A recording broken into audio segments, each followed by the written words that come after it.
So let's talk the road to 100,000. Your latest report from Bloomberg Intelligence says, hey, it's a possibility this year. How so?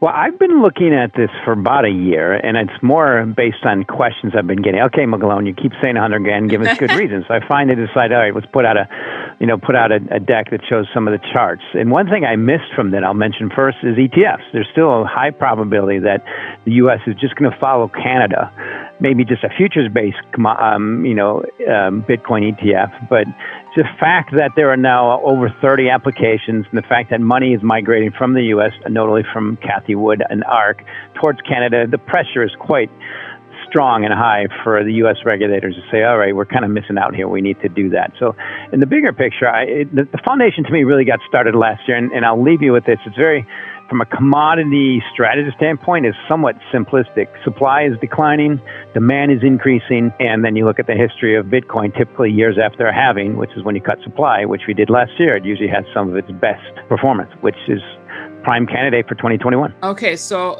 to that note and to that point, on the ETFs front, I mean, in order to move the needle, I mean, could you see that happening by year end? I mean, December's right around the corner here. Oh, yes. In fact, potentially by the end of October, but a futures-based ETF, meaning, kind of where you track most commodities, crude oil, corn, copper, everything. Most of those are tracked via futures, with the exception of gold, which are physically backed. So it's just a matter of time. And Gensler even hinted at that. And it'd be a nice little baby step for the SEC. So it makes sense.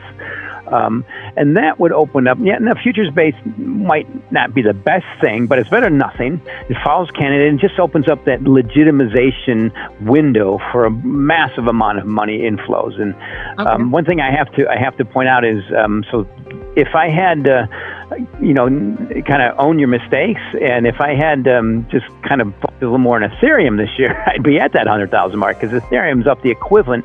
If Bitcoin just catches up to Ethereum, of which there's been some ETFs launched in Canada, it would be at 100,000. In fact, it'd be close to 130. So I think that's part of the reason it's probably going to get there. And the question is when.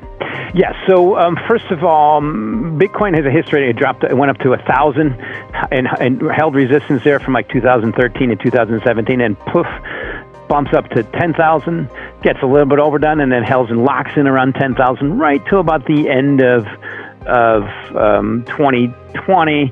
And then poof, it pumps up. 2019 and 2020 has its resistance, and once it breaks out about 10,000, it's more likely to go to 100,000. Yeah, now that's the history.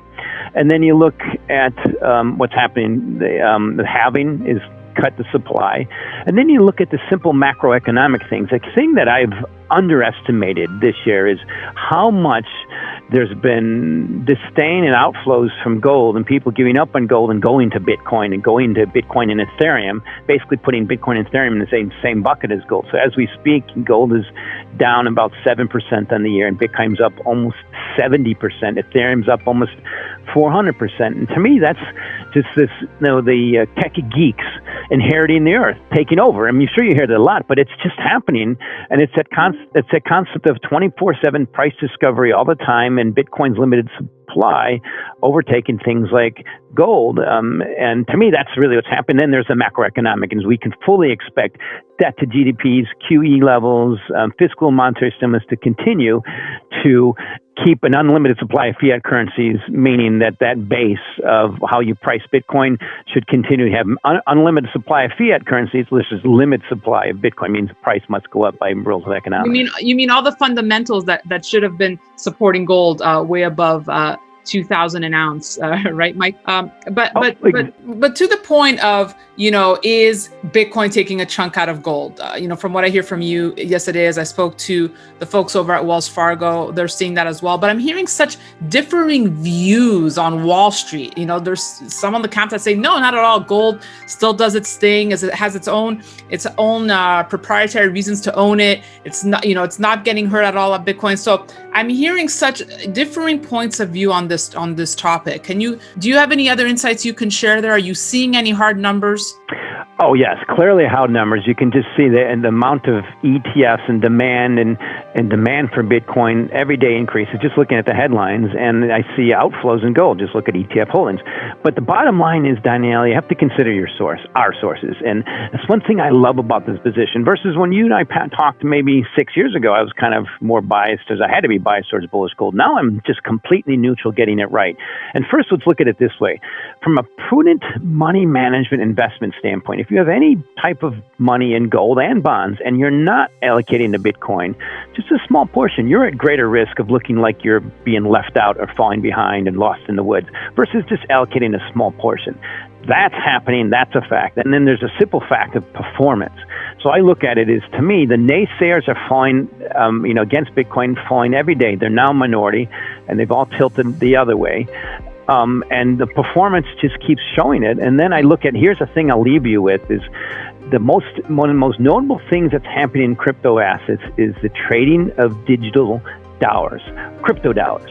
So if you look at just one, and I'm getting this to gold, but if you just look at Tether, this is the most widely traded, the daily volume in Tether is equivalent to about the top 10 cryptos, including Bitcoin and Ethereum. So that's what's happening organically. The world is going to this ability to transact 24/7, virtually no cost, with instant settlement, and you're doing it in dollars. That's happening with Bitcoin, and there's tokens to do that in gold. But to me, that's the world that's happening. It's in our faces, and it's happening so fast, a lot of people are being left behind. So I fear that people who keep pointing out how gold has been the hedge forever, I agree with you, and so far, and I'll leave you with this. And before the automobile, the horse was the best form of transportation, and how we measure it, that's just happening, and something's got to trip it up. But every day that Bitcoin doesn't fail, it's moving in gold space, and this year is a good example of that. Okay, so let me ask you this. On the path to 100,000, what does it look like? Are we expecting more consolidation? Would you expect another correction, and then it's a straight up? What does it look like? How does it play out?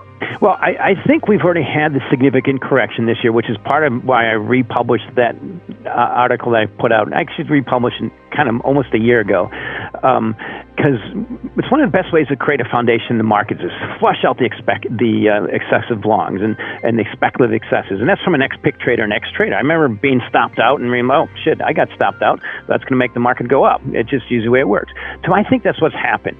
So cryptos have had a great foundation. They've corrected. They found a good base around 30,000 in Bitcoin, and now they're starting to recover. To me, it's a matter of time they go higher. And there's going to be bumps in the road. And the key, most notable market in the whole world that hasn't had just a little correction is the stock market. Someday it's going to have that. So I look at it as just a matter of time. And also the reasons that Bitcoin corrected were very bullish in the long term, i.e. pushing back on the energy consumption. We all know just the process of humans harnessing energy is part of human advancement. And then the discombobulation with China pushing back and pushing out the miners is, I think, making the U.S. realize it more. So maybe we should embrace this with proper regulation. So I think that's coming. And the key thing I'll end with is, in terms of regulation, the U.S. is probably going to focus on trading of digital dollars and a lot of these 12,000 other cryptos. But there's not much you can do with Bitcoin. It's open source software that's developed organically. And then there's this key thing from a U.S. and a leadership standpoint. It's a massive job machine, which creates votes. And like I said, it's creating it's really enhancing the dominance of the dollar on a global scale. And I think the U.S. is smart enough not to mess that up. To that point, I'm happy you brought up regulation because Ray Dalio came out saying, well, if Bitcoin is too successful, right, and I think 100,000 would label it definitely successful. If it's too successful, regulators are going to step in. They will stop it. And you're saying you can't stop it? It's almost impossible. So I've gone through those iterations numerous times. And how do you stop Bitcoin unless you change the laws in this country? We do have free speech laws, meaning the only way I see to really stop it is to ban the internet. Because if you put some kind of restrictions on it, I mean, I don't, but you can hold Bitcoin on your own wallet and and your own keys, and no one's going to know about it. It's just good luck, and it'll just migrate to other places that aren't pushing back. So I think that's and also key thing about that probability, Danielle. I've heard it for years. It's been declining every day. Now the fact that Ray Dalio says it, I think is a little bit out of context because he owns Bitcoin. In fact, he even says it's part of my gold diversification, which is a small portion of my portfolio. But he owns it. He's probably going to buy more. Every day that goes by, people like him tilt over the other way. There's one person still left. That's Peter Schiff, but he's getting crushed in his gold, and and he just hasn't admitted that yet. But if you just added 1% of Bitcoin to that, on a dollar cost average basis, you might get fired by his clients pretty soon. But that's a key thing to remember. Probability of banning U.S. has been declining. Adoption and demand are increasing. Follow the trend. Okay, last point. If someone, if our viewers are watching and they're on the fence between Bitcoin or Ethereum, I know you're not a financial advisor, but what should you be looking at? How do you choose? Do you add both? Do you choose one over the other? Diversification. Exactly, diversification. The way I like to describe it is you can't, in a prudent money management way anymore, consider yourself a decent fiduciary if you have any kind of gold, and if you don't have Bitcoin in that bucket. The way I view it, that's my view. But you also have to have some Ethereum in there too. So the way I look at it is, performance instills competition. Ethereum has a lot of competition, but Bitcoin and Ethereum in the same bucket. How you weight it, I don't know. In the Bloomberg Galaxy Crypto Index, I like the way that does it, and hopefully that's going to migrate. But to me, they both belong in together. And I'm bullish all of them. I'm still bullish gold. I'm becoming very disconcerted, but they all belong in the same bucket together. And the key thing I'll leave you with, Danielle, people are starting to realize is this is a great diversifier, Bitcoin and Ethereum. And certain to people who hold portfolios of bonds, most notably in Europe, where they're getting 0 interest rate. Elon Musk said that his bank accounts get nothing. I mean, you got to default to TINA. There's no alternative. And what's really performing? Where do you see demand? And where is all the technology going? Where's the world going? It's going digital, and Bitcoin is becoming a global digital reserve asset in the world, rapidly going that way.